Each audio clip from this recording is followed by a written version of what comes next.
What's up, everybody? It's the Sports Chasers Podcast. Coming to you live and direct with your host and your moderator, Kevin L. Warren, along with his fellow co-hosts, Dorian the D.A. Albreton, James the Angry One Warren, Mike Mills, Daryl D-Dub Warren, and Dan K, the Hockey Dude. This is a real sports podcast for real fans. This is a sports podcast with no hot takes, no narratives, just real, unadulterated sports talk. Please be advised that there may be some colorful and explicit language. The Sports Chasers are the defenders of the fans. Now, here's your host and moderator, Kevin L. Warren!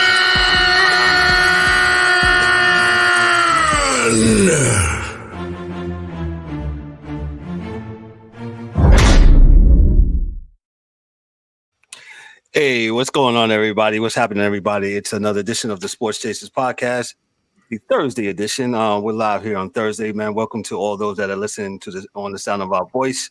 Those that are on YouTube, on Facebook, Twitter, Instagram. We are live on Instagram, Twitch, all social media platforms, man. So hopefully you're having a good week on this Thursday.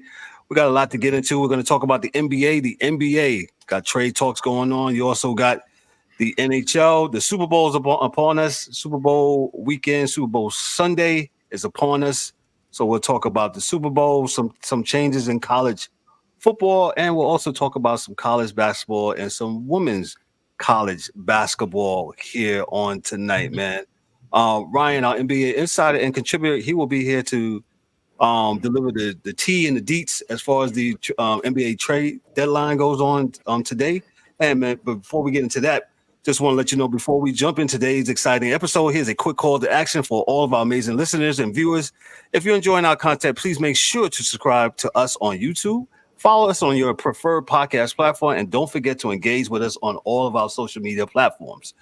Your support is crucial. It helps us grow and continue bringing you top-notch sports insights and discussions. Make sure you hit that like button, share our episodes with your friends, and drop a comment to join the conversation. We love hearing from you. Now let's get into what's going on tonight, man. Hey, it's the Sports Chasers Podcast. You know how we do. Let's meet the crew. D-Dub, what's up, brother? How are you, man? What's happening? What's good, man? Yeah. Rangers, we doing it. New York, Knicks, all that. They looking. We'll talk about them. Happy Thursday, everybody. One day away. Couple of days away from the big football game. Super Bowl 58? Super Bowl 58. 58, yep. Yeah. Super Bowl 58. Good it to be is, here. man. So cool. We got Mike Mills, always with the cool hats, pom-pom hats, or whatever you call them, beanie hats. Mike Mills, what's up, my brother? How are you? Chilling, man. Chilling. Hornets did some good things today, so I thought I'd show them some love. They got rid of her disabled body. Yeah. They did something. Don't say y'all. They not my team. But I'm sorry. You just rep it tonight. I'm sorry. Yeah. I just live here. It's all good. The angry one. What's happening, man? How are you, brother? What's going on tonight? Oh man, what's good, man? Everything's all love, man. Sports Chasers Thursday night, though. Let's get it, man. Let's go. Let's get it. The DA will be with us shortly. He's been trying to work out something with his microphone here. Like I said, Ryan will be with us shortly to talk about the NBA, man. But before we talk about the NBA, we're going to talk about a little NHL, the Power Rankings, man. Hey, real quick, the Golden Knights, they beat on yesterday. They defeated the Edmonton Oilers and snapped the Edmonton Oilers 16-game winning streak. Let me read this from CBS Sports. The Oilers were just one win away from tying the Pittsburgh Penguins' longest winning streak in league history. The Penguins of 1992 and 1993. The Golden Knights scored what turned out to be the game-winning goal with just 1:24 left in the third period, with Chandler Stevenson found the back of the net following a forced turnover in the neutral zone. Jonathan Marchessault was able to scoop the puck up behind the net and found Stevenson for a scorching one-timer from the face-off circle that made his way past past all his goaltenders, Stuart Skinner. At the 1927 mark of the final period, Golden Knights winger William Carrison, who was playing for the first time since the Winter Classic, deposited an empty netter to put the game away. So Edmonton, they absolutely did a fine job of winning 16 in a row, came up short with the one victory short of tying the all-time record, the NHL record, what the Penguins did in 1992 to 1993. Shout out to all those hockey folks. I'm not the hockey dude. Dan is the hockey dude, but he's not with us tonight. And Dan will absolutely, divvy up more when it comes to the Oilers streak. So with that said, let me go to the power rankings here. And this is from the Hockey News. And number one, the Winnipeg Jets. They have the most points in the league, best points percentage in the league, and a 7-game winning streak. This is as of yesterday, Wednesday. The Vancouver Canucks, they're 27-11-3. They're number 2, according to the power rankings. The Florida Panthers, they're 26-12-2. They share the longest active winning streak at 8 games, and Sam Reinhart's incredible run continues. He's 27.4. Shooting percentage is the highest in the cap area among players who scored at least 20 goals. Number 4, the aforementioned Edmonton Oilers, they're 21-15-1. So they won 16 in a row, right? Just think about it. They got off to a real rocky start. And lo and behold, they're number 4. And when it comes to the power rankings in the what was that, 16 in a row? Won 16 in a row. So they're 21-15-1, right? So just think about it. They was 5. And they got off to a real rocky start, man. And they been able to turn around the ship. So shout out to them. 29-16, yeah.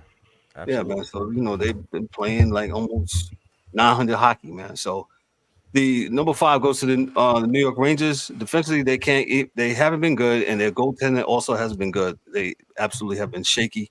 The Rangers are 1-2-1 to start the new year, and they have allowed 13 goals at 5-on-5 since January 1st. That's the second most in the league. Then you have the number 6. You have the Colorado Avalanche, the 26-12-3. Only the Avs have been the worst, and the Rangers allowing 14 goals on 5-on-5 play. The difference is offense that's led by Nathan McKinnon, who's making a strong case for his first ever Hart Trophy. Then you have number 7, the Boston Bruins, President's Trophy winners. They're 24-8-8. After hitting a bit of a rut in late December, the Bruins are turning around and went 5-1-2 with all 3 losses by just 1 goal. The really bad news is Linus Ullmark looked very hurt and was helped off the ice Tuesday night against Arizona. Number 8, you got the Dallas Stars at 23-11. Number 9 is the Vegas Golden Knights. You could argue that the Knights should be, according to Hockey News, should be a lot lower on the list since December 15th. They're 2-7-0 and scored more than 3 goals just 3 times. So they got a bit of a offensive problem. A showdown looms Wednesday against the Avs. It's a matchup between a team that can't stop scoring and a team that's missing their top 2-way center. Number 10, the Toronto Maple Leafs. You have 11, the LA Kings. You have 12, the Carolina Hurricanes. Number 13, the New Jersey Devils. Number 14, the Tampa Bay Lightning. Number 15, the Arizona Coyotes. Yes, the Arizona Coyotes, man. The Coyotes went from being competitive with inconsistent results to being competitive with streaky results. They've won 4 in a row before losing 4 of their next 6 and needed overtime to stop a 3-game slide. And then we'll have the Seattle Kraken. They are 17-4-9. Joey Dacard has been the MVP and don't think it's close since December 1st. The card is 8-2-3 and with a 9.48 save percentage and a minuscule 1.641 goals against average, including the first ever shutout at a Winter Classic. Yes, they shut them out during the Winter Classic. They can win a lot of games as long as they can keep the goals against low, since their goal scoring still isn't particularly good. So that's the top 16 when it comes to the NHL. What we have here? Oh, we had the power rankings already. Junior, you're too late. I already got it already, but thank you, sir. Well, maybe I was too late. I didn't look it up there. So, D-Dub, your thoughts? Rangers, what we got to do to get a little bit better, man? Well, I mean, Yo, bro, we second in the conference. I mean, we're doing pretty good. You know, they The, won a 3-game winning streak. the goaltender, I mean, man, a little beat up. yeah, but hey, you coming down the stretch, man. They done had All-Star weekend. They back in the saddle. If I'm not mistaken, yeah, right. They went to the All-Star. So, they in second place behind the Bruins. Bruins is tough. I Yeah. think the Rangers, they'll find their way. They'll get that, that goaltending straight. I think, like I said, who I'm really worried about when it comes to, is the Florida Panthers, man. This team is, is one of those teams, man. They did it last year, so I wouldn't say they third. Carolina's always, they one of those other teams too, catch fire. So, Watch out for the Lightning. They 8-2 in their last 10. yeah, Yeah, very that's well. definitely. So, Don't want to see them in the first round. Yeah, like Dan said, they played a lot of hockey the last 2 years, and I know, because they've been making deep playoff runs and been hurting all that stuff. And yeah, you're right. Watch out for the Lightning, man. They get some win underneath them, man. They could be a trouble or some troubles for a team. Definitely. Experience. I would definitely hate to see Boston piss it all away again, bro. I mean, they Get the they toilet was ready because it's gonna yeah, happen again. I mean, they was riding high or skating high all year long, and then they got and in a 7-game series, and especially most of these games, 7-game series are tough. So, these are things that usually happen. Well, it's kind of hard to put your finger on what happened to him last year, right? Because I guess internally they kind of know, but Right. they played well most of the season, and to get to the playoffs and things that kind of turned into what they turned into. I think they were kind of taken aback by it. They have to figure out it wasn't just one thing; it's kind of all imploded. At one time, and it's kind of hard to figure, look at that and figure it out. So, hopefully, They get big money. They paying people big money in there, to do that. So, but DA, all I know is that it can't happen twice. You hope not. You hope not. Yeah, you hope not. It just can't happen twice. The guys that they paying big money to, they're gonna have to get going. Because this is not supposed to happen. The Bills lost the Super Bowl four times in a row, bro. Dallas Cowboys do exist. Like, so there's sometimes it's just a thing, man. You know what I mean? Yeah. Yeah, you also got to learn how to win. Sometimes you got to go through that adversity, man. See, look at Florida. I mean, even though they ain't win it all last year, anything like that, but the year before they was where Boston was. Sometimes you got to pace yourself, man. You want to be playing your best going into the playoffs and not just all year, and then you kind of falter down the stretch. But we'll see. True. They should be all right. Should be some good hockey being played in these next few weeks here. That's true. Definitely true. We're gonna get away. We're waiting for Ryan to come on, but I'll move through to the collegiate football. We'll go through the collegiate football. A couple of things going on. Looks like Coach St. Nick will be taking up the game day cast on Saturdays now. That was quick. That retirement was real quick. I'll get that to the DA real quick about Coach St. Nick. Hey, I think he'll be good on TV. Be a good analyst. I mean, he didn't lie and say he quit to be with his family and his wife. Just quit. That's another coach. So I'm not going to get on him. I'm just saying, dude's like, listen, man. I'm out. He can do this. Every Saturday, and he'll lead. He will. I guess I don't know if Corso. Somebody's got to go, right? So, but Corso. I think he will lend something. I like Corso. I love Corso. I mean, Corso is really old. He may not be older than St. Nick, but hey, I don't know. We don't hang out. let me read this from ESPN. ESPN. Nick Saban, who retired last month as head coach of the Alabama Crimson Tide after 17 seasons, is ready to go back to work. One of the most accomplished coaches in college football history with 7 national championships. Saban will be joining ESPN.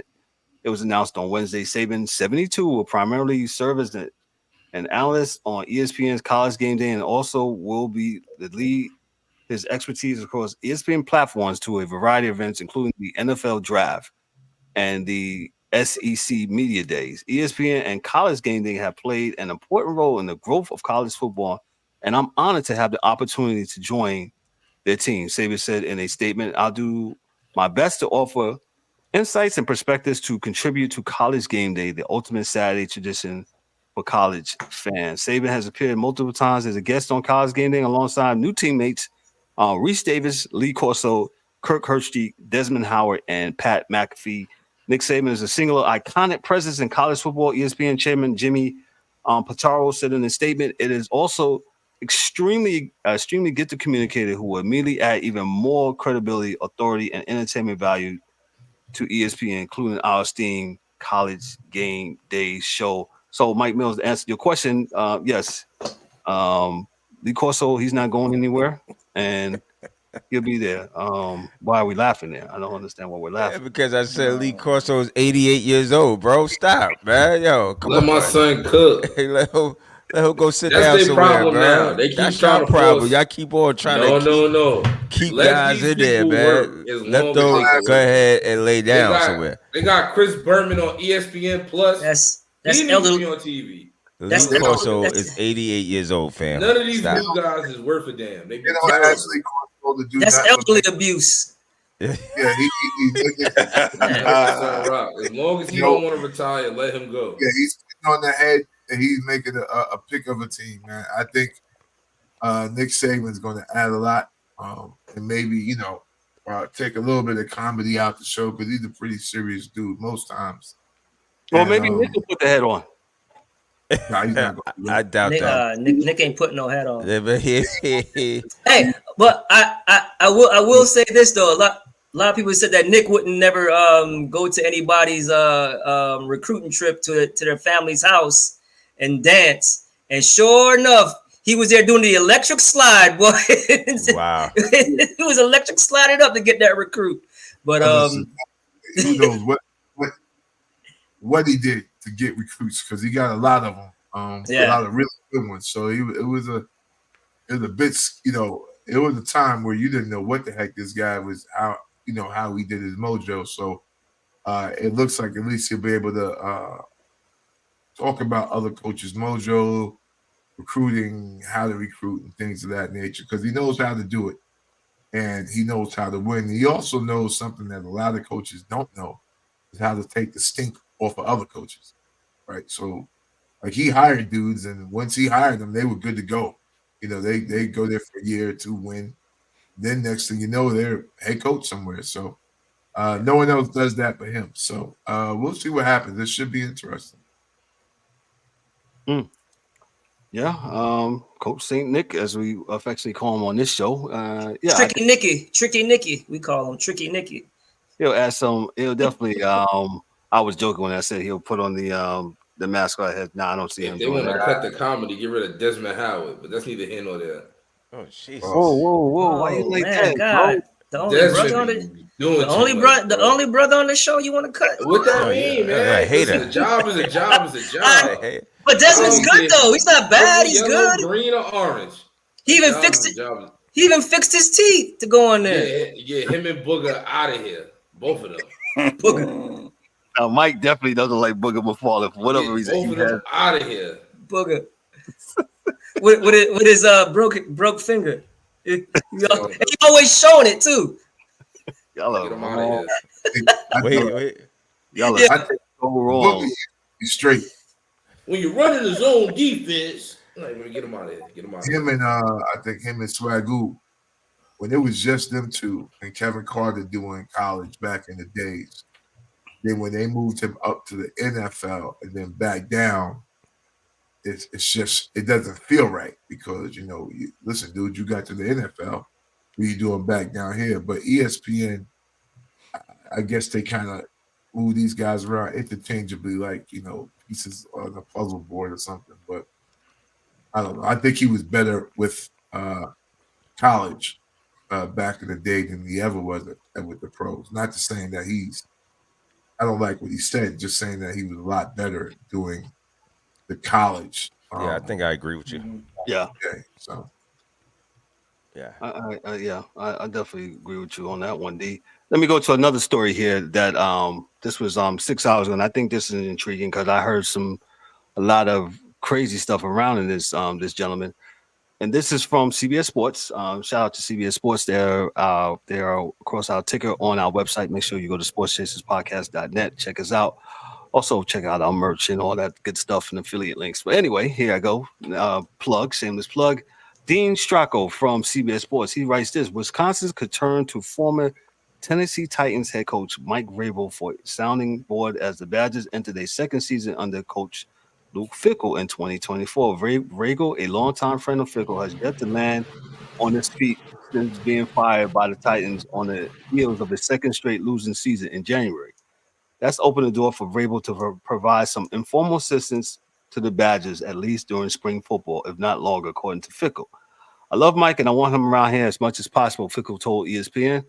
I want to see how much he'd like to be around in the spring, and for sure. And we'll go from there. Nice story. I think Vrabel should be coaching. I don't understand why he's not coaching.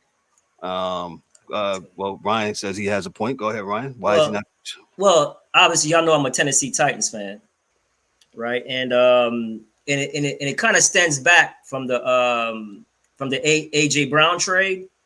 So the GM that was there basically traded AJ Brown like in the middle of the night without telling nobody, without contacting Vrabel, ownership, and everybody was like, what the heck? You know what I'm saying? So all right, so he got fired, right? They fired him the next season. He was out during the offseason. They fired him. Now, so word on the street is that they wanted to rebuild. They wanted to get rid of Henry. I wouldn't say get rid of Henry, but they wanted to trade Henry. Phase him out. Yeah, not even phase him out because Henry was still. I mean, they just wanted to rebuild. They wanted to do right by Henry and know, okay, man, we're not gonna make the playoffs. Right. He's a running back. You know what I'm saying? Let him go to the playoffs. And I want to say that they were talking with Dallas to get him to Dallas. And Vrabel was like, nah, you already traded AJ Brown with, he's like, nah, he's like, if you from what I heard was like, if you trade Derrick Henry, you might as well get me up out of here too. So the GM and Vrabel were never on the same page. They wanted a complete rebuild. Because remember, they just got finished trading. They traded AJ Brown. They traded Byard, the safety, to Philly as well at the trade deadline. So everybody's like, yo, we're trading our best players. So, I know Simmons might have been, up in trade talks too, the D tackle, all pro D tackle. And then, Vrabel just didn't, he just didn't want to rebuild. And so they were always clashing. And and that's when they fired him. They like, you know what, we're just gonna go our separate ways, and that's what it is. Now Vrabel can coach his ass off, man. He's a player's coach, and he's respected, and he has that fear factor. You know what I'm saying? That fear factor that every coach needs. That fear factor. Not that that people are scared of you, but if you ain't doing right, hey, you're gonna be held accountable. Right. You know what I'm saying? Right. So that's what Vrabel brings. And, I also, heard in the saying that in the interviews that he was sort of intimidating, So Ryan, you was about to steal the point, because that's exactly where I was going when you say he was intimidated. I heard that. No, the reports came out and said the reason why he didn't land jobs because GMs were intimidated by him. And that's basically kind of what happened in Tennessee. The GM was like, look, man, we got to rebuild. He's like, over my dead body, we rebuilding. You know what I'm saying? So he's like, you're not getting rid of Henry. And I get it. You know what I'm saying? The man can coach. he had in Tennessee a couple of years ago as a number 1 seed. They remember when Baltimore was a number 1 seed, Tennessee knocked them out. You know what I'm saying? So I get it, man. So he didn't want to rebuild, and they got rid of him, man. And so that's the story in Tennessee, from what I'm hearing. Let me read this. Let me read this from CBS Sports from Jordan DeJohnny. He says the Tennessee Titans fired Mike Vrabel, their head coach, this offseason, in a decision that surprised some, as he was thought to be held in high regard around the NFL. However, Vrabel did not land a head coaching job this offseason, and what he will do in 2024 remains unknown. Why is Vrabel currently stranded on the coaching carousel? Diana Rossini of The Athletic believes there wasn't really a fit for him, but also there was apparently one NFL general manager, get ready, y'all, who believes the former New England Patriots linebacker physical build has something to do with it. Rossini said a GM told her that Vrabel is a large human being and can be a very intimidating to people in the organization. Stop. Rossini said she laughed at the comment, but the GM said it could be a real thing. 6'4", 270, Jay. Junior posted. Go ahead, DA. Go ahead. Take your skirts off. We at work, guys. All right? Let's stop. All right? Because Andy Reid is big. Right? Ain't nobody scared of him. But when he going to tackle you? Was he going to tackle you in the room? If he don't like what he says, the issue is this: the way this NFL thing is set up now, coaches and GMs coming together, and they're usually tied together at the hip. And if it's not that way, then it's not that way. So if a GM comes in late after the coach, usually the coach is going to get fired, right? And if it's the vice versa, good point. They want their own people. Yeah, this is what it is. And, there'll be a GM somewhere that he's cool with, and they'll make a plan to get on with somebody at the same time. And if everything, aligns itself, and that's what will happen. But I'm not really that's just so stupid when you're scared of. What are you scared of? What are you going to slap you? Come on, stop, man. I'm not even want to. I don't want to hear that. Because so, D, you saying this is fake news? Oh, that's way fake news. I haven't heard Rossini's name since she got off since I seen her on Get Up. So, I guess you got to do something to get a story that says something. Yeah, I think that's a hell of a story, D. Well, Kat, when you told me the story, I think earlier this week, I was like, I told you yesterday. Yeah, was it yesterday? It was yesterday. Please stop. I did the same thing you did, DA. I did the same exact thing. I said, I'm not believing that. Because he's a big, it's not even personality. He's big. He's intimidating. Big. He's intimidating. He intimidates people. What are you scared? He's going to hit you right there. I've never seen a society so obsessed with letting everybody know they soft. Like, even if you was thinking that, why would you let that out? Why would that be a reason not to hide it, man? But here's my thing, Mike. Here's my thing. Like, he lose games. He's a good coach. So even if he's intimidating, he's an absolutely good coach. He's proven himself. It ain't like that's his stick. Yeah, I'm intimidating. We win games. No, he actually wins with bad teams. So what are we doing here? Mike, here's my thing. Whatever general manager may have said that, or whoever, she said a general manager said that, right? You know what? You guys reinventing the wheel on hiring practices and all that stuff. Stop it, man. Stop it. You know what? He tests well, or he looks at the birds in the sky. Great. He's got a keen eye for talent. Y'all hear some of these buzzwords sometimes even in the corporate world, man. People with human resources of hiring and hiring people, and some of the things that they at hello, instead of just looking basically at the person's resume. Well, he's a great checkers player. We are on the road. I told you all this morning. It's draft time, so you're going to start getting all these terms about the quarterbacks, and they're already starting the arrow. It's already started. DA blew up my phone this morning. It's like how smart Drake May is, and he can read this and do this and do that. And I saw him throw the ball to North Carolina State 4 times in the damn game. The Heisman Trophy winner, he's just an athlete. He's athletic. Yeah, Jaden Daniels don't check the boxes, bro. Yeah, but you know what? A few years ago, you told us that Mitch Trubisky was smart too.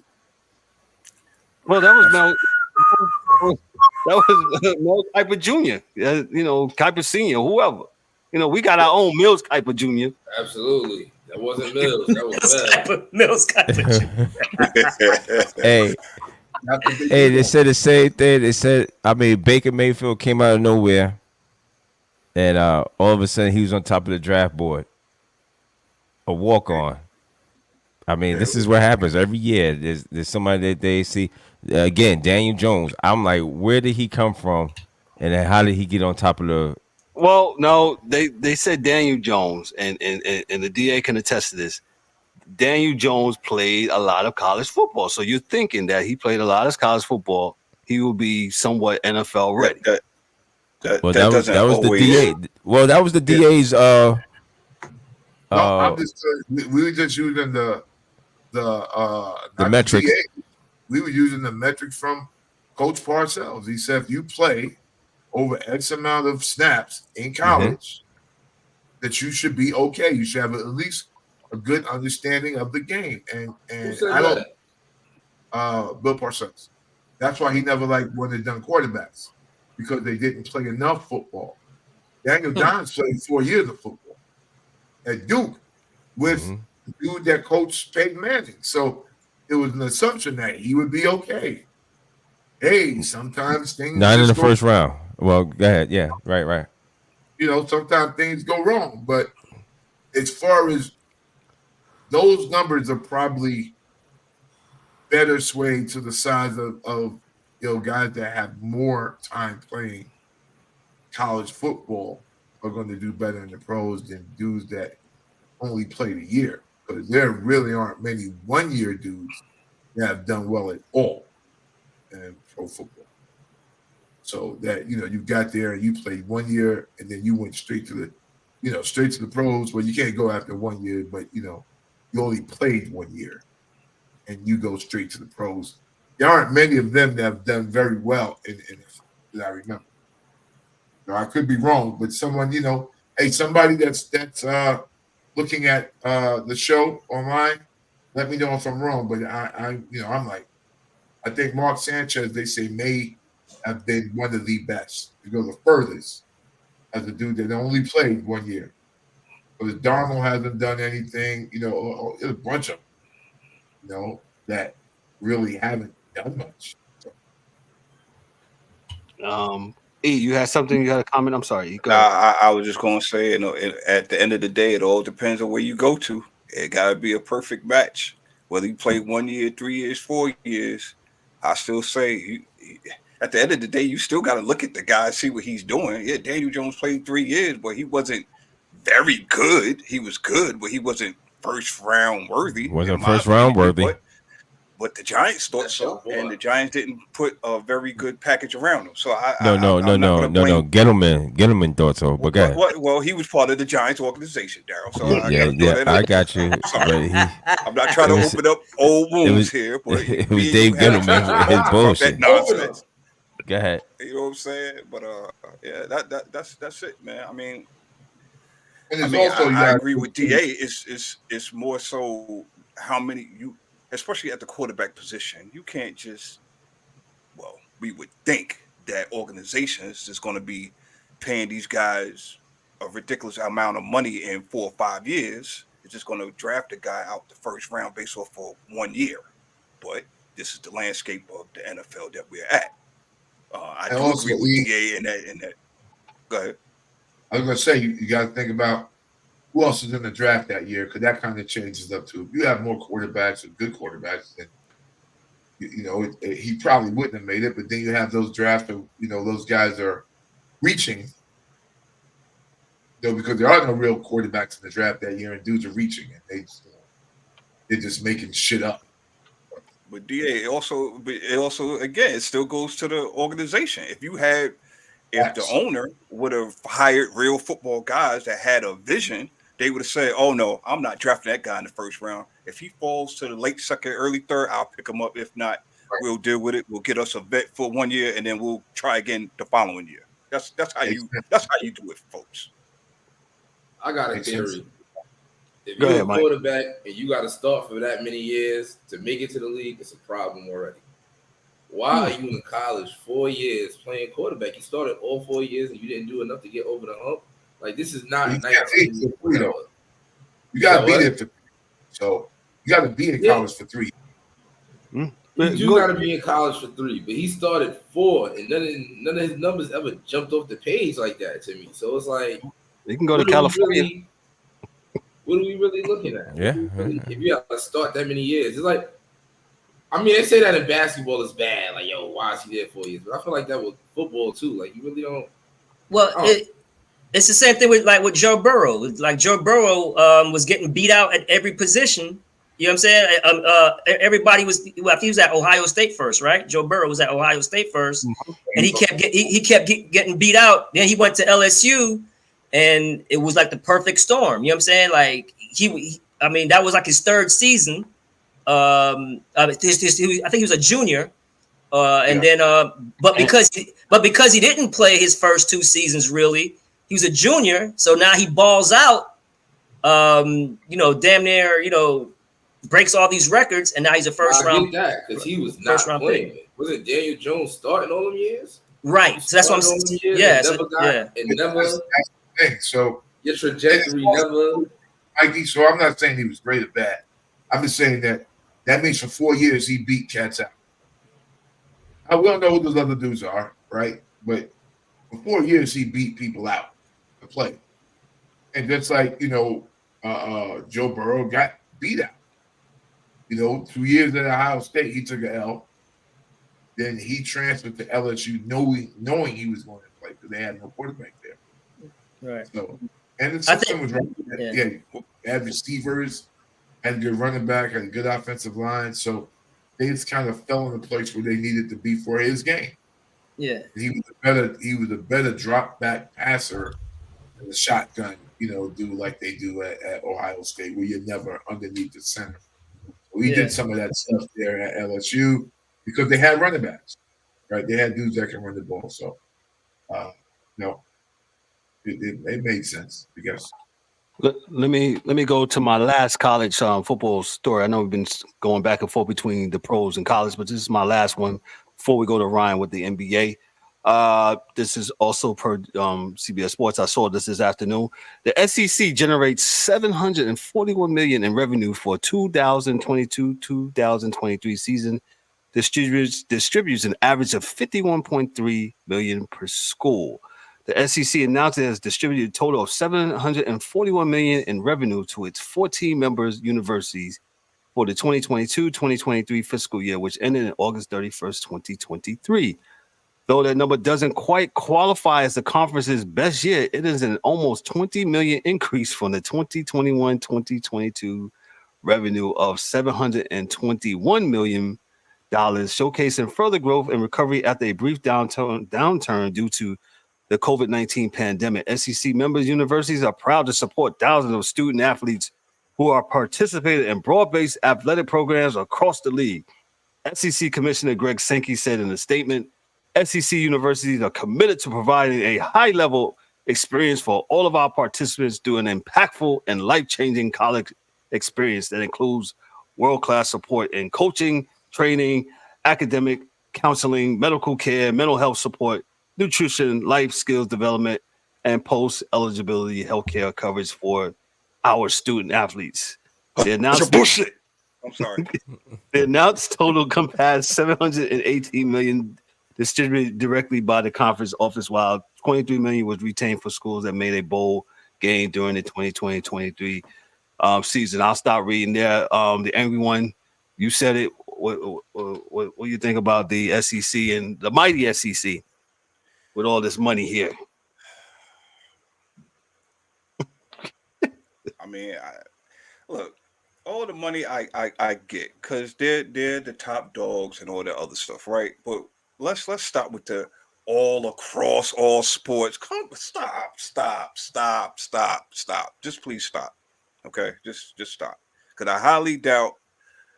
Yeah, they do well in basketball. They do well in baseball. We know this is all from football. Just in case for people that's watching, let's not kid ourselves here and think that it's all sports and all this other stuff. But man, the SEC is the top dog. That doesn't shock me at all, man. So I mean, I really don't have much to say. It's not really shocking. It's just all that other rhetoric that was spewed out. I'm just allergic to the bullshit. Sorry, but yeah, that's all I got, Kev. I ain't got much, man. Your thoughts? Dia, you frozen? Oh no, I'm here. I know you. Sorry. Yeah. Well, it's par for the course. The thing that Eric said that I think may be a bigger item down the line is the sports that eat off of the football, right? Because that's who's making that money is the football, and maybe I'll give a percentage of it, maybe 10% of that number to basketball. Maybe a little bit to female basketball, but the football programs in the SEC are providing the money for everybody else to do whatever they do. 100%. As long as everyone is representing that, and this is what it is, then I got no problem with it because the truth is just the truth. And hey, it is what it is. This is why he was calling them, except for I think the last part of your statement that you read, he called them participants to the end. Then he called them student athletes. So they're more participants than they are student athletes right now. Yeah, true that. Let me go back. I know I said we was going to end this quick. We had a question here. It said, "What makes you first round worthy, and how are these quarterbacks supposed to succeed when they were on trash ass teams?" And I'll get that to Eric because Eric always answers this question. Eric, what is first round worthiness, and how are you supposed to survive, and you go into a loser? This is why you got the transfer portal now. You go where you could go, where you can have visibility, and you got to have confidence in self. That's basically it, man. If you a Joe Burrow type of dude, and you go somewhere and you getting beat out, you go somewhere where you can play. That might be a reason why Daniel Jones stayed at Duke for 3 years, because if he would have went anywhere else, he would not have been playing for 3 years. But anyway, man, it's But go ahead, DA. Now I was going to say, but going to the pros, it's kind of a setup to fail, right? Because if they're a good quarterback, you're going to go to a trash ass team. Now the reality is that if they got a good organization, like Cincinnati was already on the come before he got there because they had Joe Mixon, they had this one, they had that one. They were already starting to build up. Tennessee, for instance. When Tannehill went there, they were already starting to build an offensive line, defensive line, and they were kind of coming up. So, to me, the team this year, if you wanted to go somewhere, dude, I don't know, these guys crazy, but if you wanted to go somewhere as a youngster, it would be Chicago, of the teams that's that high up. They got the best team. They won the last, I think, 6 or 7 games out of the season. They're pretty serious. Of the other top 5 teams, Carolina, there's nothing there, right? Who else is there? New Orleans, not much there. So you think about where you want to go, but if you're one of the top quarterbacks in college that comes out, you're going to go to a bad team. Yes, absolutely. 100%. But that's why they always say, hey, let's not start the rookie just yet.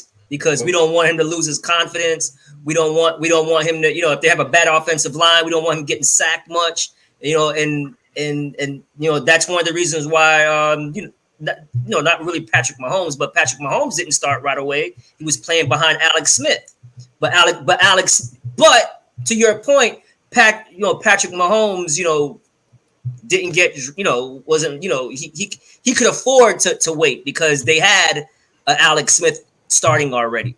You know what I mean? Yeah. So it was kind of perfect storm with Alex Smith. He had the coach there. When he got in, who's gonna design plays, Bieniemy, who was gonna design plays, and having Kelsey, like you said. So there was already an establishment there. That's why they tell, hey, we don't want to ruin the kid's confidence, or let's let them sit for a little bit and learn the game, be in the quarterback's room, and then we'll put them in.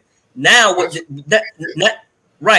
teams are doing? They're just throwing the kids out there in the fire and like, hey, the best way to learn is on the field and get that experience right away, which I agree with, to be honest with you. I rather dude, if you're good and you got the goods, you're gonna struggle a little bit. We know we're gonna struggle, but hey, it's a progression. Let's see signs of improvement.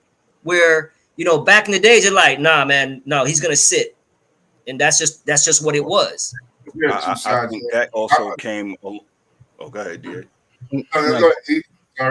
Go ahead. Well, I was just gonna say that I think all of that came about with this whole phenomenon of let's go get this rookie quarterback. He doesn't count much against the cap and all this other stuff. So you know what I'm saying? Everybody's trying to get a championship with a rookie within 4 years. And then when it's time to pay up, they kind of looking around. Okay, you got a ring. That's cool. Yeah, mission accomplished. But now your team is you're looking like rag dolls out there because you got this $140 million quarterback and you got a $2 running back and a $5 offensive line, and he looks like dog shit. So, I mean, again, the thing with Patrick Mahomes is that there was no pressure in Kansas City to put him out there. They had football guys out there that understood the mission at hand. So again, it all depends on what organization you go to. Who are we talking about? And it's only a handful that knows what they're doing. You don't see Pittsburgh picking top 5 every year. I'm gonna just say that. I'm just leave it on. Go ahead, DA, and I'll end this. Yeah, they're good, right? And I agree with you. I just it's always a hard decision or it's always a hard thing to start a rookie, man. I think most of these guys, if they could do what they wanted to do, would be a situation like Love. You send him back there, you start to build the rest of the team out. You have a vet there that he can watch and learn under. Then when it's his time to go, he can go. But if that throwing the rookie out there, it's only C.J. Stroud. Only C.J. Stroud. It's only C.J. Stroud. That's it. There's no other rookie that has set the league on fire like that from the quarterback position in at least 10 years, maybe longer than that. They've had guys that had good seasons, but they probably had good teams or better teams. You're talking about a team that's a total rebuild. And the only star they had on that roster was Laramie Tunsil. He was the only dude that was a Pro Bowler on that squad, which was Tunsil. Gotcha. And see where they're at now. So, he's special. But for the most part, that's not going to I kind of disagree with you sometimes. Yeah, put him in the fire, man, but sometimes that just doesn't work. And I think you more or less you destroy confidence and rather than you know what I'm saying. So yeah, I guess it's a hit or miss or trial by error. But I'm sorry. It was one thing I wanted because I'm gonna let you know. I'm sorry. Yeah, go ahead. It was one thing I wanted to say I forgot. The problem with the rookie start is that you have a 53-man team, which means at least 30 guys on your team are old vets. And they don't have time to wait for you to be good. No. You'd rather have a guy that's already good that gives him a chance of winning. Yeah, but they were already bad. That's why they. It's not any. That's a fact. You didn't come get me because you was good. But the point is that, and I got you, but the point is that no team is good or bad based on one player. So each individual player can say, yo, listen, I did my thing, right? I tried to do my best. The team wasn't that good, but a 32-year-old grizzled vet that they may not let go, or they may not, left guard, whatever, you don't know his name, but he's good every year. He's not trying to wait on this kid to get good. He wants to play and win. I'm sorry, Kev, go back. That's kind of what. No, you're right. That it kind of reminds me of the movie Any Given Sunday, right? Remember when Jamie Foxx and Cap, right? Cap was the old Grizzly veteran, right? Jamie Foxx was the new kid on the block, and they struggle with that. And it's you never say Any Given Sunday. I think one of the best sports movies that's out there. Not the best, but one of the better ones. I really enjoy it. So getting back to Ryan's point, I really struggle with that as far as starting a rookie and whether just throwing him to the fire or have him wait and so he can maybe absorb the offense and we'll go from there, man. So hey, that's enough for football at this moment. We'll go back to football when we talk about the Super Bowl that's upcoming. But hey, we got our main man, our own NBA insider, our own NBA contributor, Ryan D'Souza. Ryan, what's up with the NBA? We had some trades today. Oh yeah, trade deadline, man. Yeah. So good day. I believe there was like 18 trades, around maybe 40 something players traded. Whoever has a new team. But the winners at the trade deadline are your New York Knicks. That's right. I got to give you guys credit, and the reason it's not because they got they got Bojan, they got Burke. So now where you lost that ability to get your a bucket with Quickly or with RJ, now you kind of replace that with those guys. They can go out and get their own shot. They can space the floor, right? If Brunson is being slowed down, you have another option. Because we saw at the end of the game, the Lakers game, all they were doing was just trapping my Brunson, right? They double teamed him. Trapping him. That was it. Yeah. Yep. Right. And get the ball out of his hands. And then, Josh Hart is not that type of player where you go and give him the ball and then, okay, Josh, go get you a bucket. No, that's not him. You know what I'm saying? Josh Hart is a better version of what's that? John Starks, man. He might be, a little bit better than John. Whoa. Yeah, he's a little bit better than John Starks. John Starks? No, come on, man. That's disrespectful to John Starks. Absolutely. Maybe not offensively. He's a spark plug, man. You think Hart is better than John Starks? John was a starter. John Starks, come on, man. John Starks is okay. He wasn't like. I mean, tell him, D. John Starks a journeyman, bro, going from team to team. Bro, stop. Just because he had a dunk on the Chicago Bulls, don't mean that John Starks was okay. John Starks not guarding the best player and giving me 8 rebounds. He's not doing never going to average 20. Come on, man. Hey, dog. John Starks what? He averaged almost 20 points a game. Almost. That means I don't remember that 20, but average. I think D-Dubs is just mad because of the game 7 in 1994. Basically. Right? Because that game 6 he had in 1994 is the reason why they were even in that game. He was unbelievable in game 6. Yo, man. But, all right. All right, okay. All right, nonetheless, we'll argue that later. Yeah. But like I said, the reason why I love what you guys did was, like I said, you replaced that scoring threat. You got, and not only that, you got a clutch guy. All right. Bojan is clutch. If you see his clips, that dude has hit maybe 7 game-winning shots. Oh, I like that move. It's great. And not only that, the reason why I love it, guys, is because you guys give up no first-round picks. No first rounds. Not a one. Yeah. Not a one. Just the second round, right? Second round. Yeah, you guys gave up. Ryan Archanaco, whatever his name is. Malachi Flynn, Evan Fournier. Yeah, guys weren't even playing, and Quentin Grimes. You lost Quentin Grimes, but you got. I mean, and then you gave 2 second round picks in 28 and 29. Yeah, first. And can pick up Spencer Dinwiddie off of waivers tonight if he passes through. I mean, that's an option. But what I like is what you did. Now you guys still kept your draft capital and your assets to make a bigger move in the offseason. Yeah, shout out to Leon Rose, man. Leon Rose do his thing. Just a fantastic job. Go ahead, E. Ask a question, E. Nah, never mind. I'm not going to kill the Thunder, man. No, go ahead, bro. I haven't seen Knicks fans this happy in a long time. So, but I would just ask the question though: Did we get a new coach? Did we trade for a coach? That's the problem. I'm say this. Even though I like all the moves, Bogdanovich is a problem. I will give you that. However, we still got the same coach. You see what he did to Anunoby? He's running him 44 minutes a night. He got a blown tie and all this other stuff. Look, man, I just don't like he had bone spur. It's his elbow. And his history. Oh, his elbow. Okay, my fault. But right. Nonetheless, the man is hurt. No.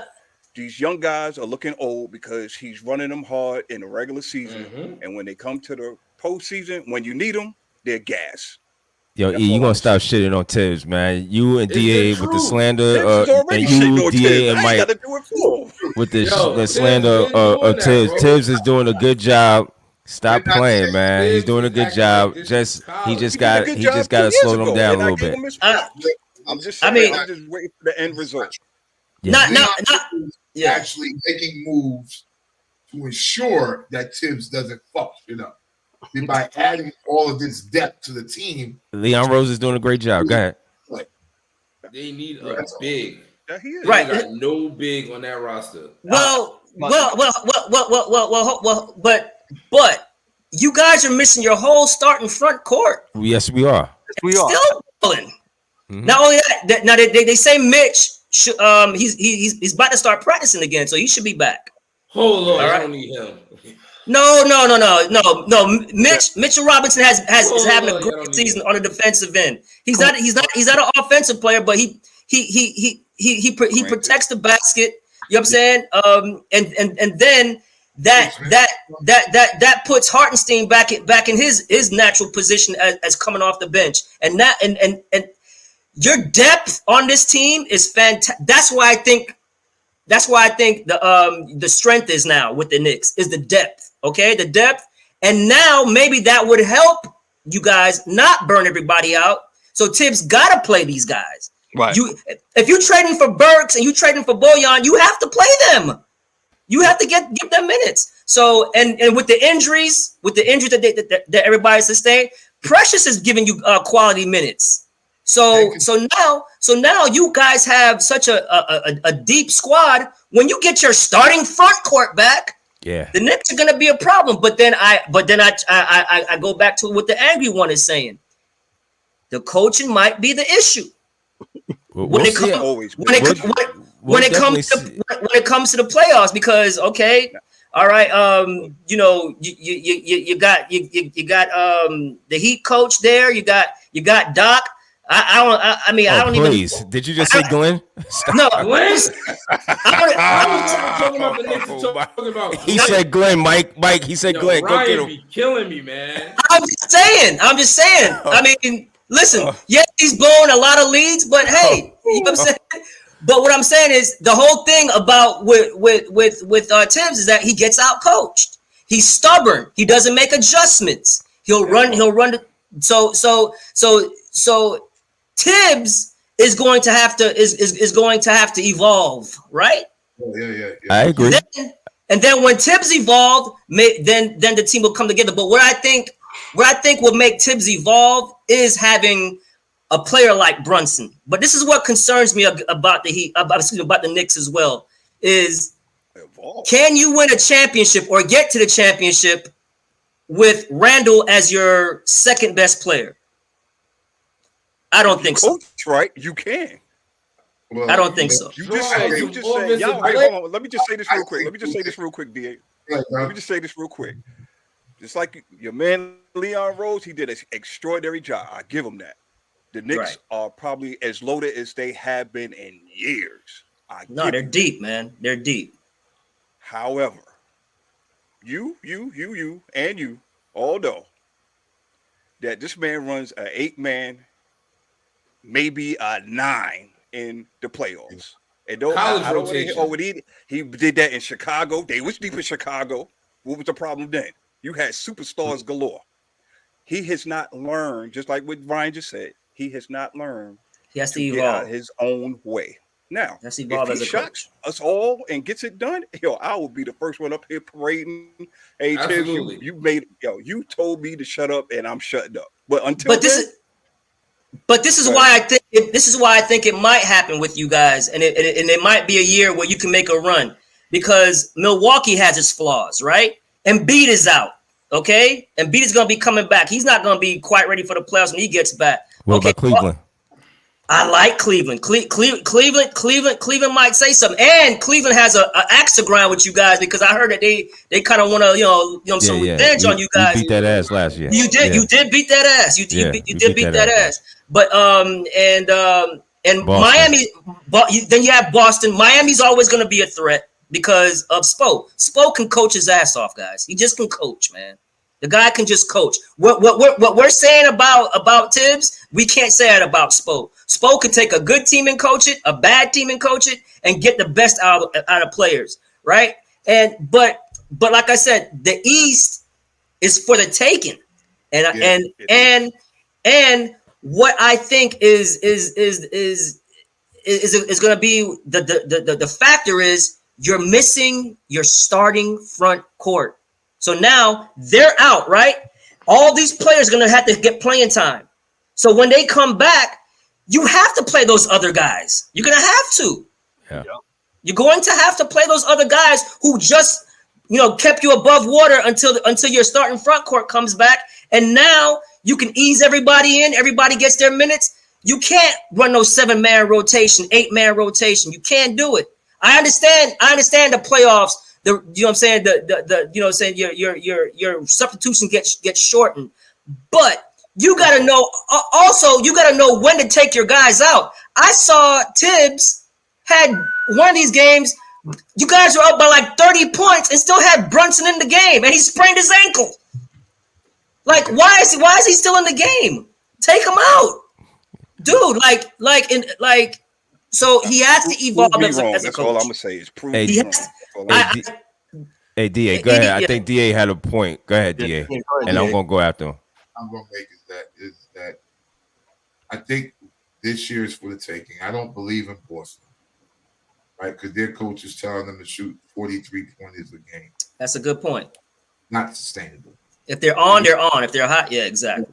They don't make enough to do that. And all we got to do is not shoot 43 pointers.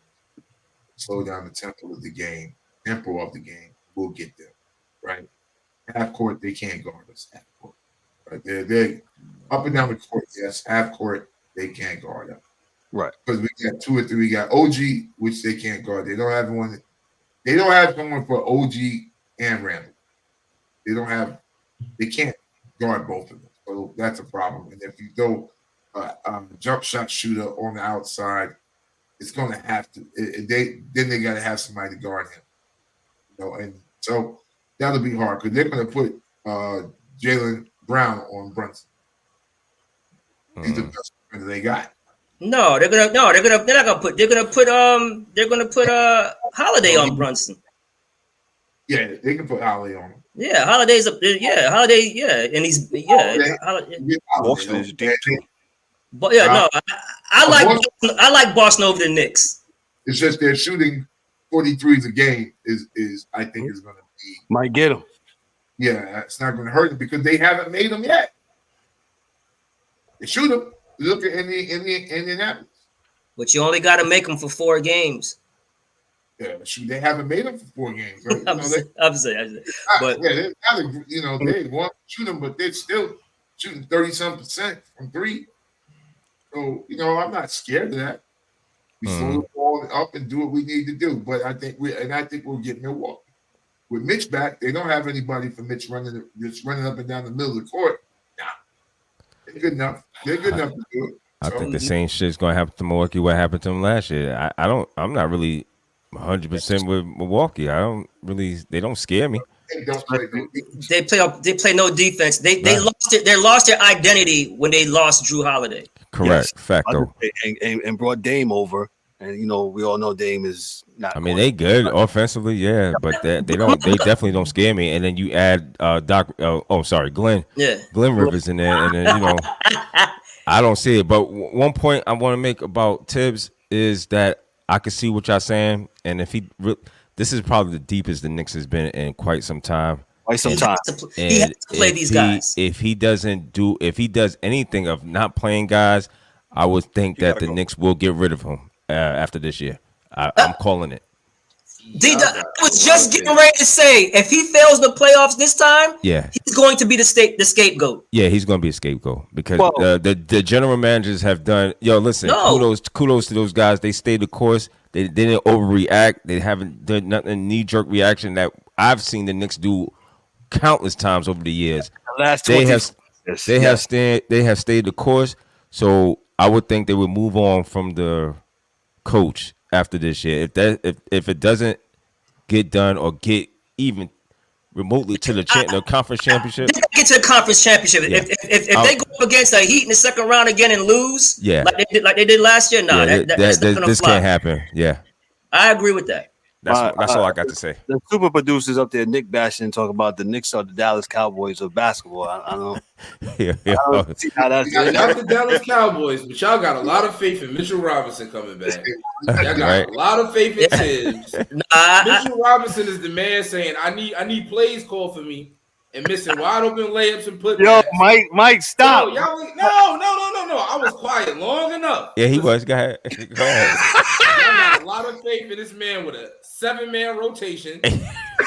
Your star point guard should not be playing 48 minutes. And you got Malachi Flynn chilling there.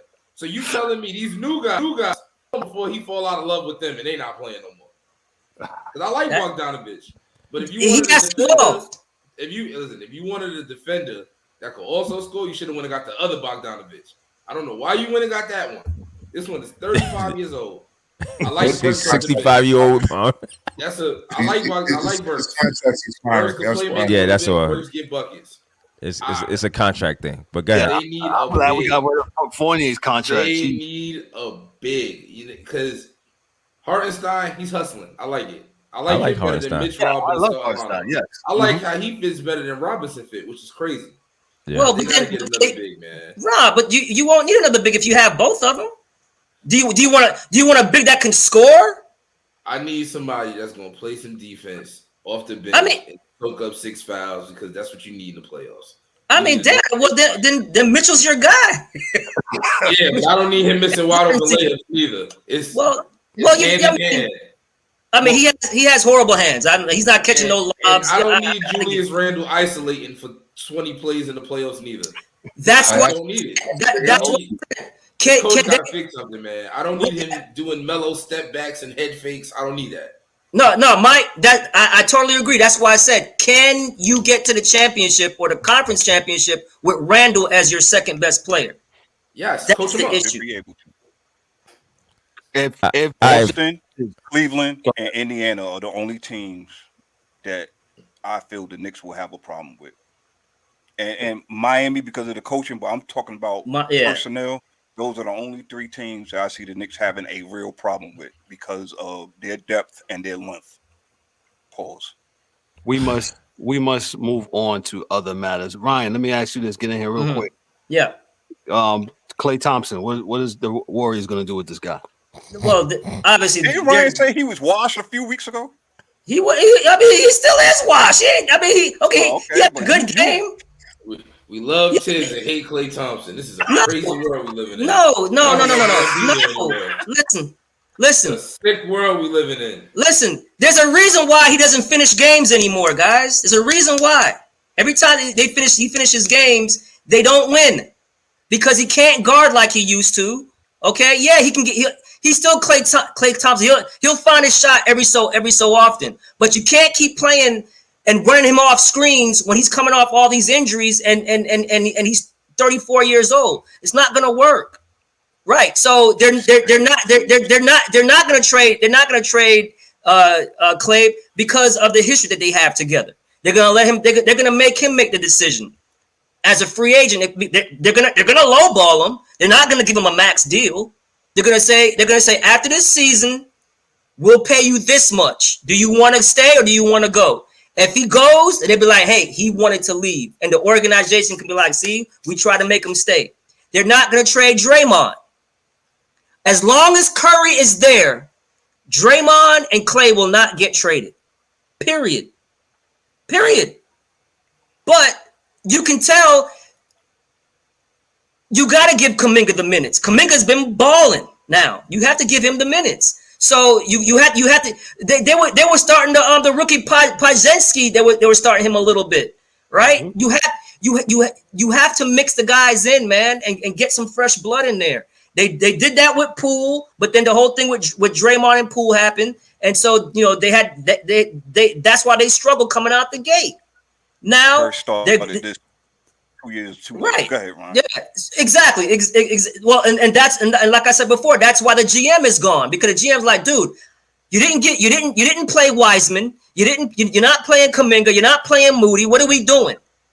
You know what I'm saying? You can't keep running. Okay, and they got hot at the right time, and it was a perfect storm when they won the championship a couple of years ago, because the whole Western Conference, everybody had an injury, and they got there. And kudos to them, they did what they had to do. And Boston was still kind of young, so they did what they had to do. But you can't keep running back these same old lineups. You just can't. Hey Ryan, real quick, shadows. This Western Conference, man.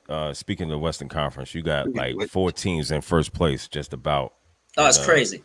The West is looking like they're going to knock each other out. They're going to be if the playoffs was to start today, it would be some interesting matchups. Mm-hmm. What do you feel about who's the best in the West? I mean, the Clippers has been playing really good.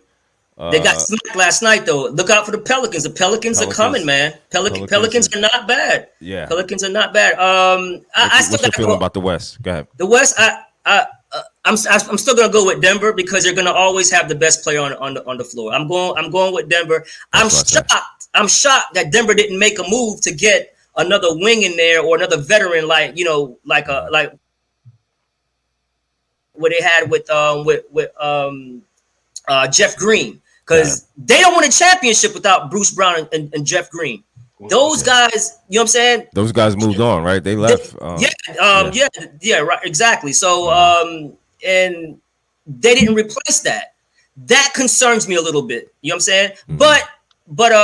And from what there's like 5 teams who can't pick up anybody from the buyout market. There's like 5 teams. I think Denver's one of them. That you can't pick up like, hey, we want to bring somebody up from the buyout. But I would say Denver, still the team to beat.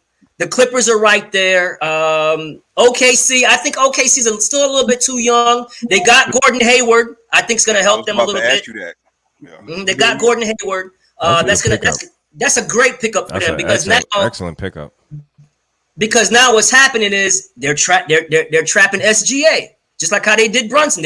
Everything is a trap. Everything is a show. Everything, okay, we're blitzing the pick and roll for you. So now you have another guy who can go and get his own shot or can create for others. So Gordon Hayward was a fantastic pickup for them. I think OKC is going to get a big on the market. Look for Kelly Olynyk. I think he's going to get bought out. He got traded. He might get bought out. He got traded to Toronto, I think, today. Right. Yeah. I think they said they might buy him out. And Toronto's trying to get all the Canadian players. Mm-hmm. You know what I'm saying? So they're about to have a Canadian. I seen that, man. They RJ, they got it. You know what I'm saying? They got everybody over there. Well, they get Joe. I didn't know Jamal Murray is a Canadian as well. I didn't know. Canadian Jamaican, actually. Yeah. Really? Okay. Yeah. He's not leaving. No, he'll be where he's at. Okay. Yeah. So. He ain't going nowhere. But I was just saying. Yeah. The son. Phoenix Suns. Phoenix. They started to get their stuff together. What's going on with them? Right, because their top three guys, Beal, Booker, and KD, didn't really play with each other. You know what I'm saying? And then there's always two of them playing, always just one of them playing. So now they're getting it together. So the West is going to be a bloodbath. And the West is relatively healthy. Right. Unlike the East. Unlike the East, yeah. Right. So Ryan, I got a question. Yeah. I'm sorry, Kev. I would just throw this out there. Go ahead. I got to throw this out there. It might be the question I'm asking. Go ahead. Yeah, we doing all this great talk about the NBA, man, and I love it. Right, I love it. Right. I'm back. News, you know what I'm saying? The Knicks are back, baby. I gotta be the angry one. What's up, man, brother? Why nobody? What you think about the Lakers? What's the king gonna do? Nothing. Let me tell you what the hang up is with the Lakers, man. The Lakers could have made moves, but man, I don't know. Listen, I think the kid can hoop, but man, they are stuck on this Austin Reeves kid. They're like stuck on him. They could have made moves. I think they could have had DeJounte Murray, but they want Austin Reeves, and he can hoop.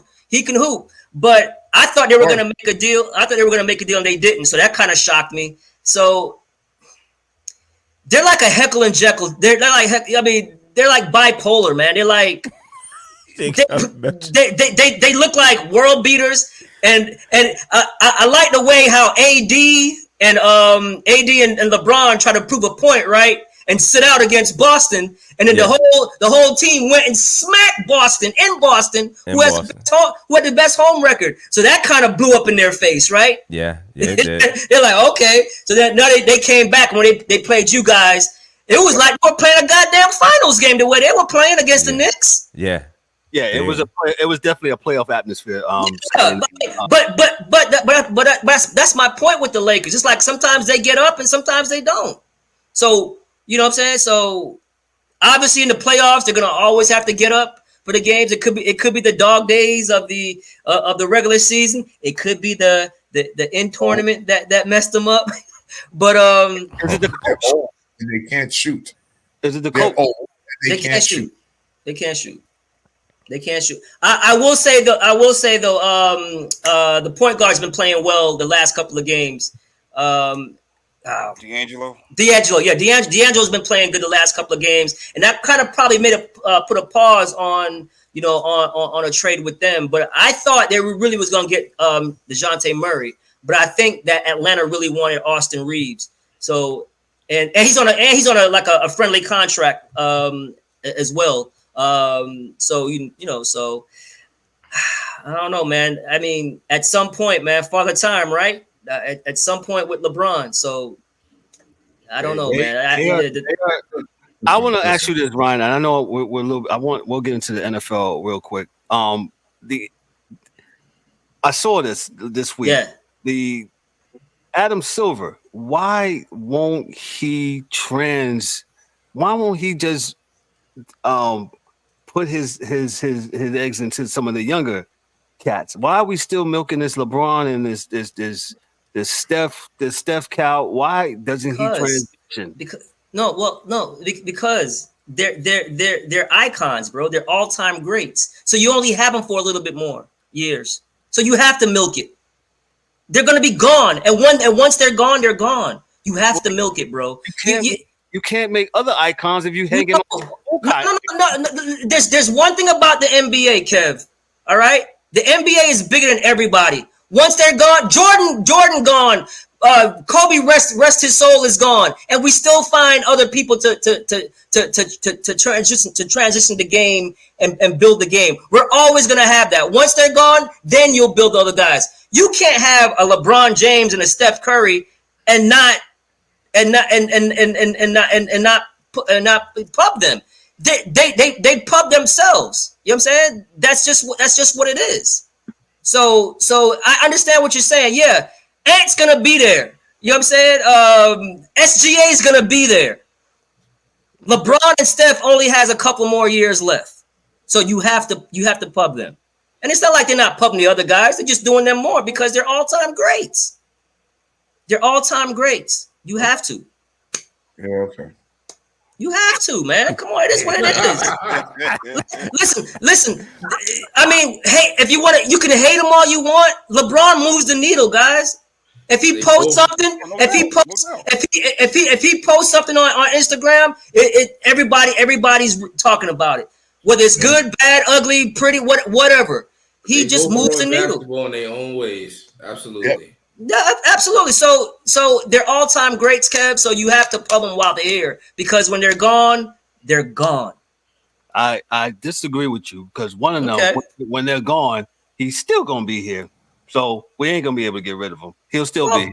Well, but he's not gonna be playing. It's just gonna be worse. It's the same thing with Jordan when he owns a team.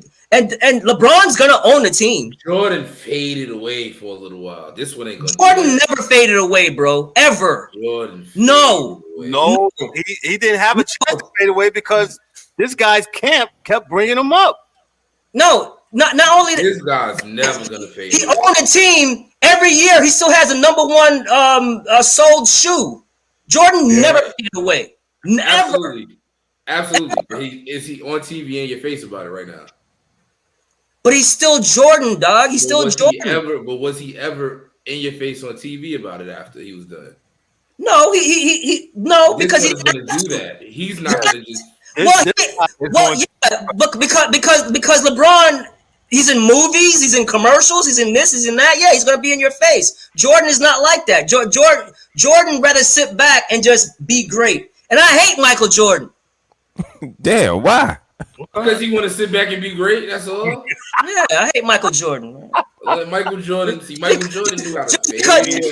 Yes, his sneakers number one. Yes, people still bought his jerseys. Yes, he owned the team. Listen, just because he's arguably the greatest, don't mean I gotta like him. Chicago Bulls was never my team, so why the hell I'm rooting for him? I mean, I agree. I have the same. Formula for Mr. James. I don't. No, I agree. No, I understand. And Jordan can be well, we say the difference is Jordan is the reason why Knicks fans are still salty to this day. That is just a fact. No, absolutely. You're great, and you don't let anybody eat. Yeah, we put some respect on your name. Right. Angry one, you're absolutely correct. And that's why I hate him so much because they shit on our titles. Because Jordan left. That's why the Rockets got titles. Well, that's a fact, Ryan. No, it's not a fact.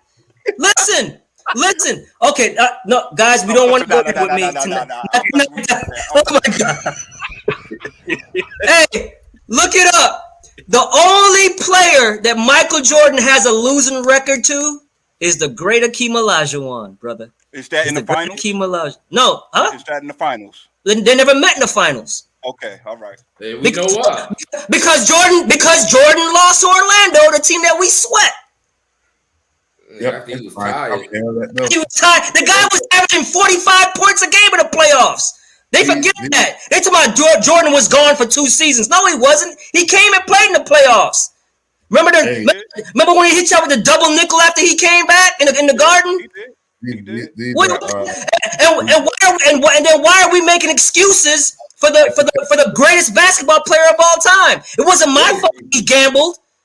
You know what I'm saying? Oh no! Okay, that's taboo. We probably can't go there. I don't want to get the show canceled. Remember, we're supposed to have this Jordan and LeBron thing here soon. Not on air, but we're supposed to be doing it. We'll save it for that. We'll save it for that. We'll definitely save it for that. I've never seen a man who stopped everybody from getting titles be hated so bad. It's crazy. He's not. I'm not a Chicago Bulls fan, so why I gotta kiss his rings? Fan, it's like no, I respect him. Just like Kobe. I hated Kobe because he wasn't on my team. I hated him. He knocked us out. Right. Right. But you respect him, and then as I respected him more, like when he got older, and and I know he couldn't win no more. I'm like, damn, that dude's still good, man. Like I really respect the guy, but I can't be kissing another guy's ring when he's beating my team's head in every damn year. I ain't doing it. Yeah, I ain't doing it. Yeah. Okay. I ain't doing it. They're great. They're all-time greats. They're all-time greats. I no qualms about it. You know what I'm saying? They're awesome. But they're not on my team. So they're not awesome to me. I gave him props after it was over. Like I don't give anybody exactly. Correct. Like when the Rockets beat the Knicks, man, I was so happy, but yeah, I was so hurt for Patrick because I wanted Patrick to win. You know what I'm saying? Patrick is probably my favorite player who's not a Rocket. You know what I'm saying? And I rooted for Patrick.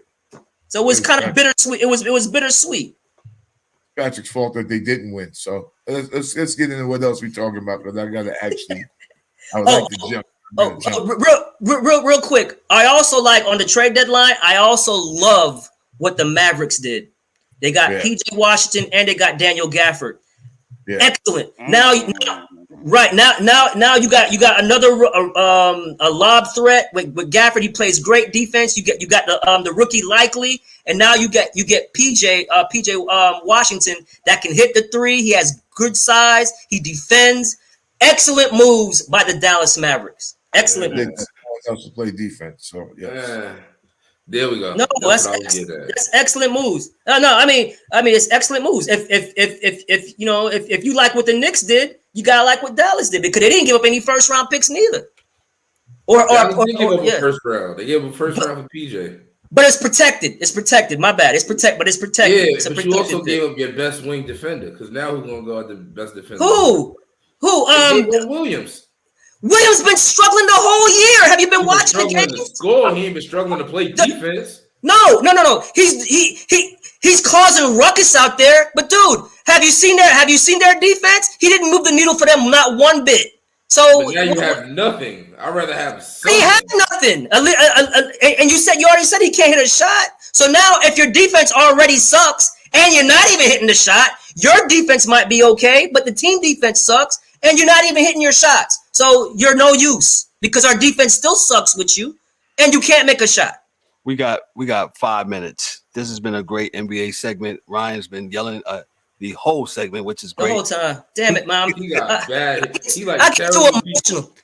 He like Tibbs. He like teams giving up their defenders. Yeah, but they got back 2 defenders that can score. And Mike is making him yell even more. Man, listen. Mike is my nemesis. Me and Mike go at it in here, bro. That's how you know when he start yelling and sweating. I be knowing. I'm sweating over here, damn light. He knows he wrong. It's all right. I'm gonna go around right here before we get on out of here. I'm gonna give y'all who y'all got for the Super Bowl. I'm gonna give you the prop bet. Mike. Oh, we finished with NBA already? Yeah, we done, bro. Yeah, 100. Yeah. We had some. Yeah, I'm sorry. Ready for his standalone. That's right. Mike Mills, who you got this weekend? Who you got? Man, you got I hate Niners? the Chiefs so bad, so I'm gonna have to take the Niners, man. Please beat the DA. I'm asking you, please call up there. Tell them run the ball 40 times. Beat them. Yeah, I got the Niners. I got it being a little high scoring. I'm gonna go 35-30 Niners. All right, and this is to the panel. Prop bet here. Brock Purdy under 20.5 passing completions. Under? Yeah, under. He's going over. He's going over. 5. I wish it was under. Yeah, he's going over about 5. If he's going over, that means they're gonna lose. Yeah, it mean 25. That's the highest it go. Yeah. Yes. D-Dub, who you got in the game? Yo, I'm going with the Niners. Niners for the win. You want to score? You said? Yeah, give me a score. Let's go 27-24. Niners with the win. Gotcha. Noah Gray over 12.5 receiving yards. Noah Gray. Who's that? The other tight end. How many? The other tight end. Oh. No. know who? Who was that? You didn't know. You Yeah, I'm here. The other Titan.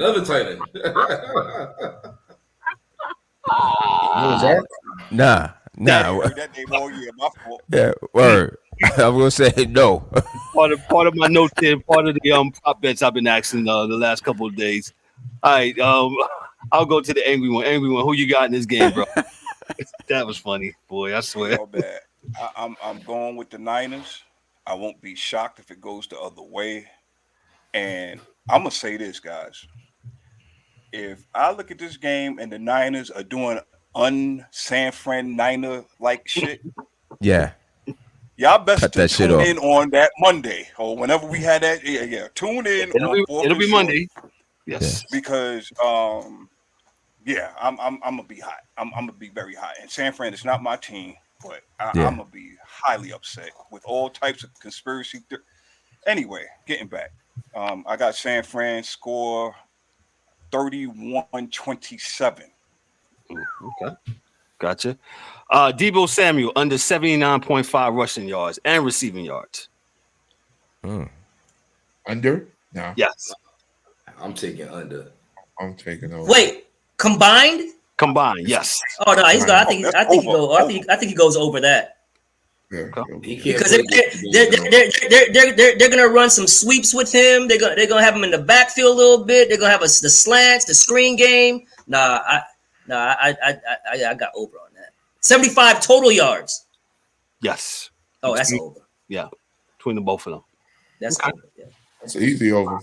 Yeah. Mm-hmm. I agree. Mills, I got you, right?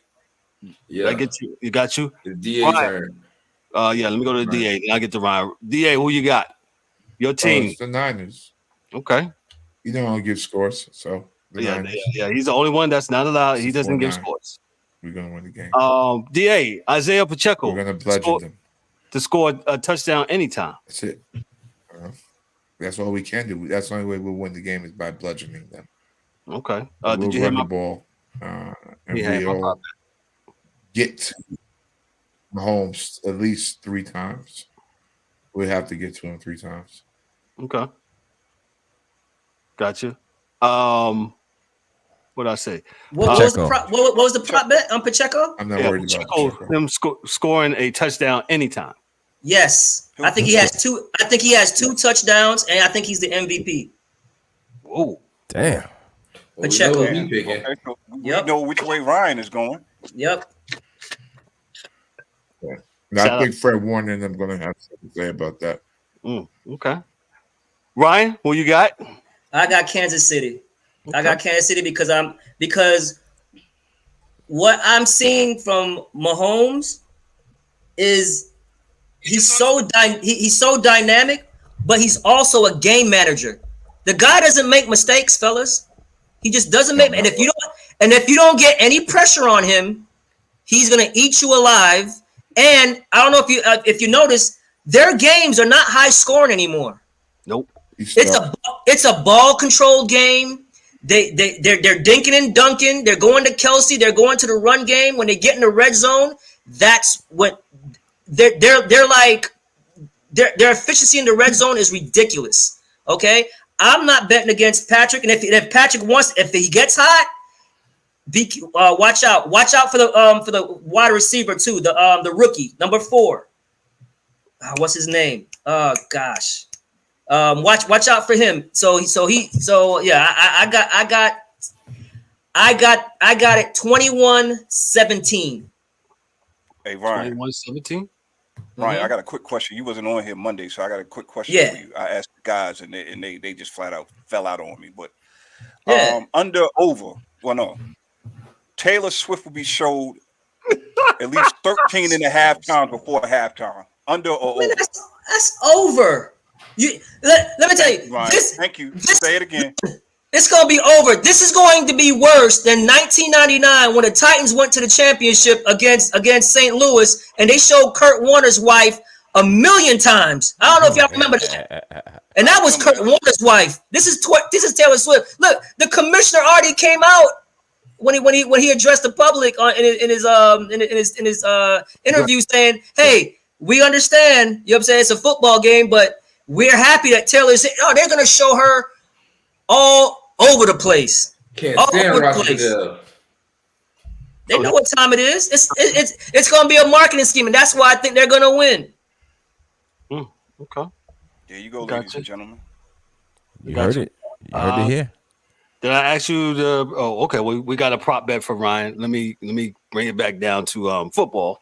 I think the Niners are going to win this game 21-17. We got the same score, huh? Yeah, but the Niners are going to win though. The Niners win. Oh, look at you. Okay. Niners are going to win. So I'm the only one that got Kansas City. Yes. Wow. Just like you're the only one that got Tibbs. No. I said he has to evolve. Ryan, don't go into the bag with this guy. Don't do it. No. You see, I'm energy levels down now. I'm down. I'm cool now. He has to evolve. Tibbs have to evolve. If Tibbs evolves, you guys might win. 2 prop bets I'm going to ask, and then we're going to do our part shots before we get out of here. The Niners under 2.5 sacks. The Niners not to record a sack. Now we're going to get one. We're going to get 3. We need 3. They'll record a sack, but they'll be under. They'll be 1.5 or something. Mahomes doesn't get sacked, guys. He just doesn't get sacked. He knows where he's going with the ball. He uses his feet. And you can't blitz him. Do not blitz Patrick Mahomes. He's too good in the pocket. We're not. If San Fran can't get pressure with that front 4, it might get ugly. We will. Yeah. What a fun show. Go ahead, D. I'm sorry. I said we will. We got no choice. Yeah. What a fun show. What a fun show. We enjoyed this tonight. This has been very, very, very, very good entertainment tonight. Spirited. Mike Mills and Ryan, they going at it. As always. He's on the entertainment tonight tip with the Taylor Swift stuff. And man, we just had a good show, man. Shout out to everybody, man. We're gonna do our part shots real quick before we get out of here. I'm gonna start with the DA. DA, what you got for us before we go, sir?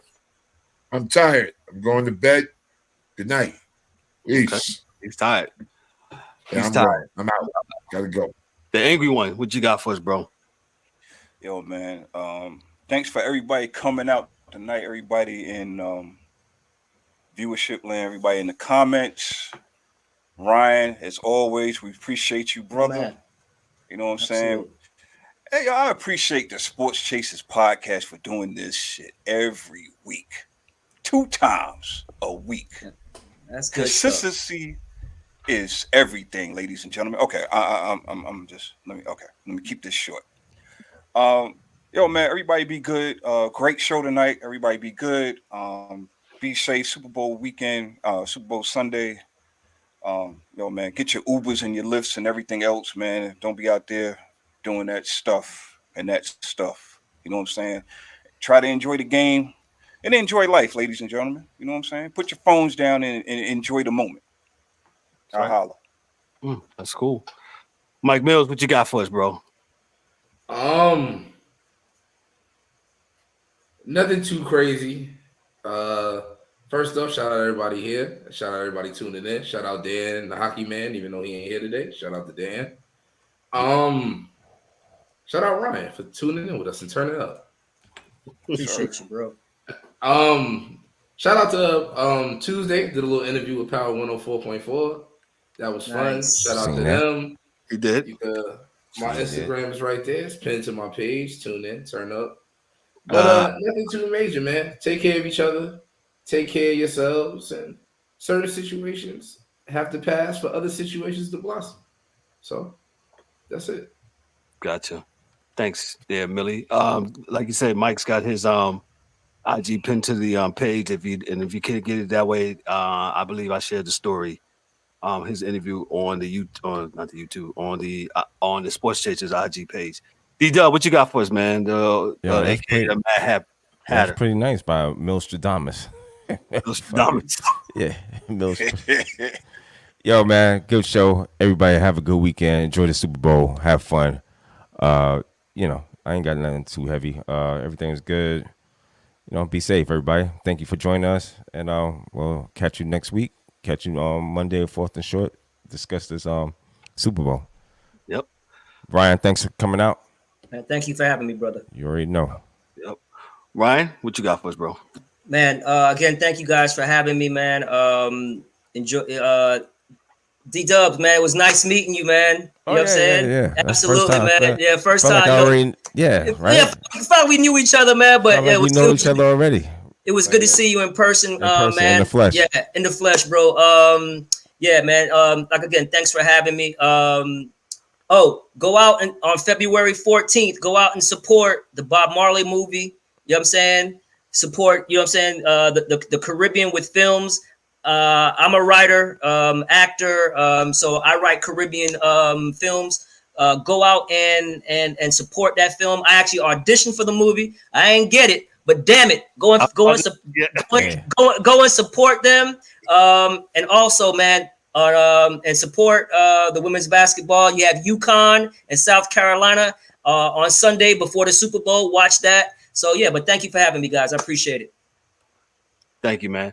Ryan, appreciate you so much for coming. I'm going to say this real quick. You know Ryan is an extraordinary actor. If he think Houston was going to win them 2 chips and Michael Jordan never retired. Nah, I ain't going to. I'm messing with you, Ryan. I'll holler. All right, everyone. Yeah, crazy.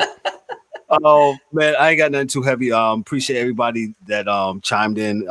Appreciate all these guys here on the panel, man. Thank you guys so much, man. Y'all make me love what I do. Doing this stuff, man, it's pretty cool that we can come in here and talk sports, and we do it every Thursday, every Monday. And like Ryan always says, this is not easy doing this. This is not easy, man.